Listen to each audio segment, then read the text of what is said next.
Halo Sobat Trader, selamat datang di Forecast Forex Podcast episode perdana. Bersama saya Adim dan rekan saya Master Syam. Kita hari ini mau bahas apa nih Master?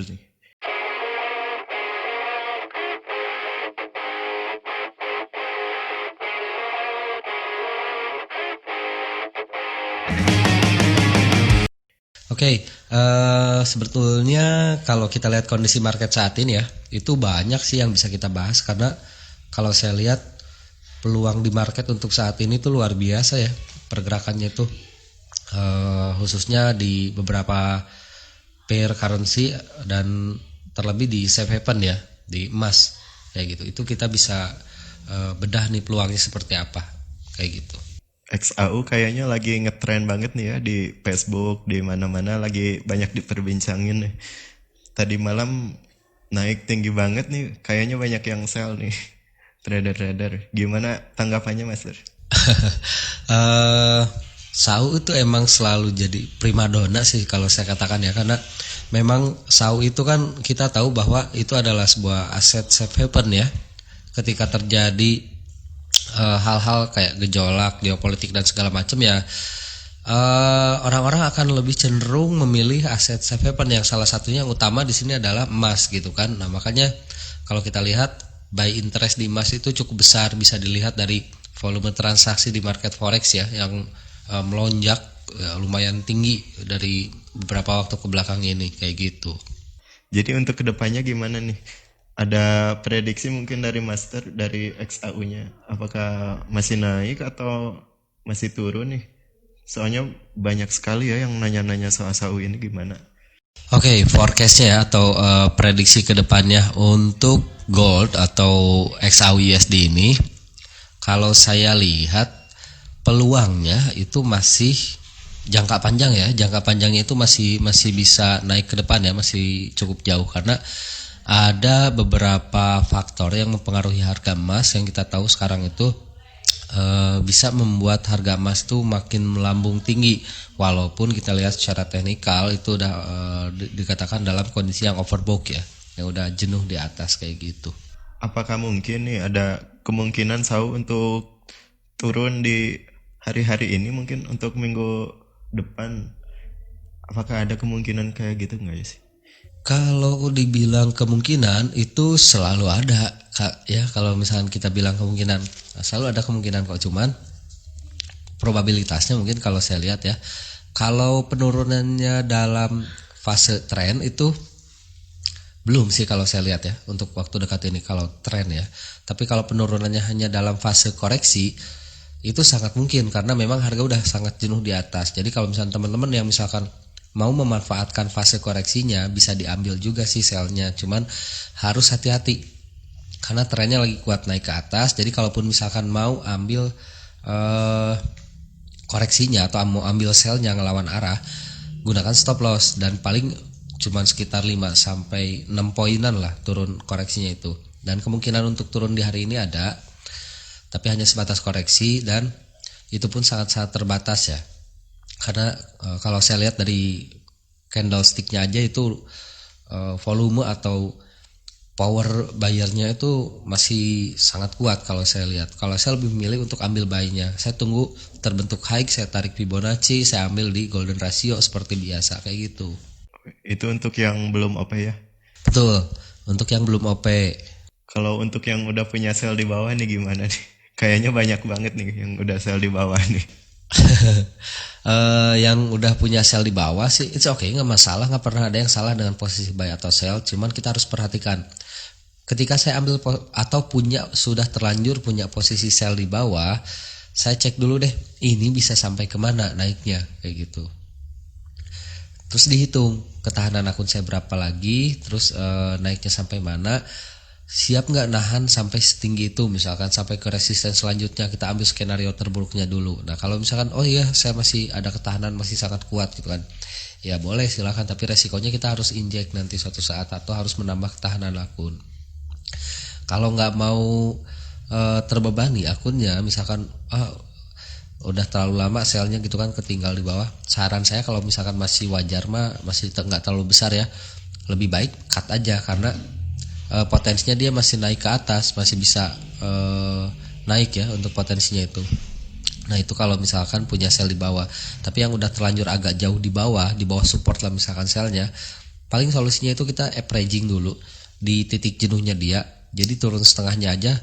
Ya mudah-mudahan syukur-syukur bisa BEP ya. Atau misalkan minusnya kecil kita cut dulu semua, ganti reverse posisi, ganti jadi posisi buy kayak gitu. Solusinya ya berarti ya Mas Teh ya. Iya betul, itu solusinya seperti itu. Kalau ngomongin XAU kayaknya nggak lengkap ya. Kalau nggak ngomongin fundamentalnya ya. Fundamental, karena memang fundamental itu ya kalau menurut saya ya itu penggeraknya gitu kan, ya itu supply dan demand, kebutuhan, penawaran, permintaan ya. Dan kalau di sini kita lihat kenapa SAU bisa sampai setinggi ini dan kita bilang nggak turun-turun ya, kayak seolah-olah candle-nya tuh mau keluar dari layar gitu. Sebetulnya ya ada saatnya turun, cuman kalau kita lihat dari faktor fundamental yang menyebabkan harga emas ini terus melonjak tinggi adalah dua faktor utama yang saat ini yang jadi fokus itu adalah masalah Amerikanya resesi ya. Itu yang pertama, dan yang kedua dampak dari wabah COVID. Kemarin di Arizona juga meningkat, terus di Florida juga meningkat juga, kasus meninggalnya juga makin banyak. Nah, maka timbullah kekhawatiran para investor atau para pelaku pasar ini untuk membeli US dollar karena dianggap terlalu beresiko dengan kondisi ekonomi Amerika yang saat ini seperti ini. Makanya kebanyakan orang sekarang memilih untuk menjadi buyer emas kayak gitu. Sehingga hasilnya ya emas dan silver atau yang lainnya, logam-logam mulia itu harganya melonjak tinggi sekarang. Jadi artinya kita masih harus nunggu vaksin dulu ya berarti ya. Vaksin dulu keluar baru XAU-nya bisa turun kali ya. Ada kemungkinan kayak gitu nggak sih? Mungkin aja sih, tapi kalau menurut saya bukan karena vaksin sih. Misalkan minggu depan ditemukan vaksin untuk virus COVID-19 ini, cuman itu bukan jaminan tiba-tiba langsung menguat lagi si harga emasnya. Enggak, karena dampak dari apa yang terjadi sekarang itu bisa jangka panjang. Mungkin vaksinnya ditemukan, terus orang-orang mulai sembuh. Cuman ekonomi yang kemarin sudah dibilang udah mulai down ya, itu butuh waktu untuk pemulihannya dan gak akan pulih dalam waktu yang singkat gitu. Cuman kalau misalkan memang terjadi hal seperti itu kalau saya lihat bisa nahan harga emas untuk gak lebih tinggi lagi seiring pemulihan ekonomi dari Amerikanya. Nah itu baru bisa mulai membentuk channel down atau tren turunnya. Itu pun kalau resesinya nggak seburuk apa yang dibicarakan gitu kan. Siap. Kalau ngomongin USD nih, di akhir tahun kan ada pemilu ya. Pemilu pemilu Amerika ya. Gimana nih prediksinya? Buat market gold juga ya. Pengaruhnya bakal kayak gimana, Mas? Oke, Bapak mau milih siapa emang pemilu? Kalau saya mah yang kepilih aja lah. Yang pasti bukan milih saya ya. Bukan warga negara Amerika ya. Tentu tidak akan. Oke, terlepas dari politiknya seperti apa ya, dampak dari pemilu ini biasanya cukup tinggi, cukup signifikan. Dan sebetulnya kandidatnya ya, kalau menurut saya masih istilahnya masih nggak jauh berbeda lah kayak Donald Trump. Donald Trump itu kan dia sangat mengidolakan salah satu mantan presiden Amerika zaman dulu ya, sampai dengan penasehatnya pun sekarang dia angkat lagi jadi penasehatnya. Makanya kebijakan-kebijakannya pun bisa dibilang cukup cukup cowboy lah kalau saya bilang ya, karena memang mencontoh yang menjadi idolanya itu. Nah makanya sekarang kita lihat bisa lihat ya, untuk USD itu cukup agresif baik kenaikannya ataupun penurunannya. Nah kalau misalkan sekarang pemilu sekarang kandidatnya masih sama lagi seperti itu, kemungkinan tidak akan jauh berbeda, kecuali kalau nanti emang yang muncul tuh kandidat-kandidat baru dan memang dengan istilahnya dengan karakter-karakter yang lebih kalem gitu kan. Kalau kayak dulu yang perempuan tuh Hillary ya. Nah kayak gitu itu kan sebetulnya kalau dipimpin oleh orang-orang seperti itu mungkin pergerakan USD itu tidak akan terlalu signifikan atau tidak akan terlalu agresif sih sebetulnya. Nah terlepas dari itu untuk pemilu ini bisa jadi titik balik sih kalau menurut saya untuk penguatan USD ya kalau misalnya hasilnya berjalan sesuai dengan planningnya. Tapi di masa pemilunya itu bisa naik turun juga nanti dan kita bisa manfaatkan juga peluangnya seperti apa. Kalau misalkan USD masih ada di titik lemah ya, kalau sekarang kan lihat indeksnya aja di 94 kurang lebih ya kalau nggak salah. Kalau masih ada di kisaran itu ya kemungkinan USD masih ada di level yang cukup bawah sih sampai dengan beres pemilu ini. Sampai dengan setelah beres pemilu baru USD kemungkinan dia akan kembali untuk merangkak naik kayak gitu. Oh, ada satu lagi nih pertanyaan Master. Saya punya rahasia nih, katanya Master Sam lagi nulis ebook ya. Gimana nih perkembangan ebooknya? Kalau kita bilang berarti bukan rahasia lagi ya. Tapi ya betul sih. Saya sedang merancang sebuah ebook yang isinya itu insya Allah akan banyak hal dan termasuk dengan teknik-teknik andalan yang saya pakai selama ini dan masih saya pakai sampai sekarang ya, yang akan saya share buat teman-teman semua yang nanti ya gratis ya buat member kita.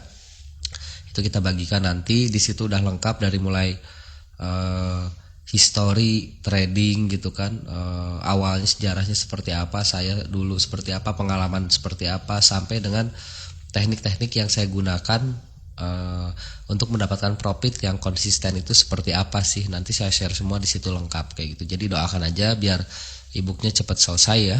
Sekarang tahap pengerjaannya baru sampai covernya aja. Enggak sih. Enggak sih, udah berapa bab ya, cuman masih banyak hal yang memang harus direvisi dan dirapihkan ya. Nanti kalau misalkan sudah saatnya launching, insya Allah saya juga akan kasih tahu ya, kasih kabar kayak gitu. Oke, kita doakan sama-sama ya. Semoga ebooknya cepat beres, jadi kita dapat ilmunya sama-sama ya. Amin, amin. Ya, jadi podcast hari ini mungkin segini dulu ya. Takut kepanjangan ya, takut ngeditnya susah ini, editornya. Soalnya mau dikasih subtitle. Jadi ya segini dulu podcast hari ini. Jadi kita rekap lagi ya untuk XAU-nya. Buat yang masih punya sel di bawah, gimana Master? Perhatikan aja ketahanan akun, ambil keputusan apakah harus cut loss ataupun locking. Kalau locking itu menurut saya itu alternatif paling terakhir, itu locking. Saran saya kalau misalkan nggak tambah ketahanan ya cut loss ya, karena lebih baik saya cut loss hari ini daripada besok nggak bisa trading. Simple sih, seperti itu aja. Kalau untuk yang belum punya posisi, jadi kita harus Tunggu koreksi, ambil posisi buy-nya. yes, itu dia ya. Yap. Kesimpulan dari podcast hari ini. Jadi sampai jumpa di podcast berikutnya. Jangan lupa di subscribe ya channel YouTube kita supaya kita lebih semangat ngasih ilmunya ya. Di subscribe, di share juga kalau bisa. Kalau punya temen, di share aja ke temennya. Kalau nggak punya, di share aja lah ke sosmednya ya.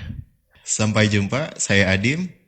Happy trading. Saya Syam, jangan lupa profit hari ini, keep humble, stay healthy, and Didi Max, We are number one. one.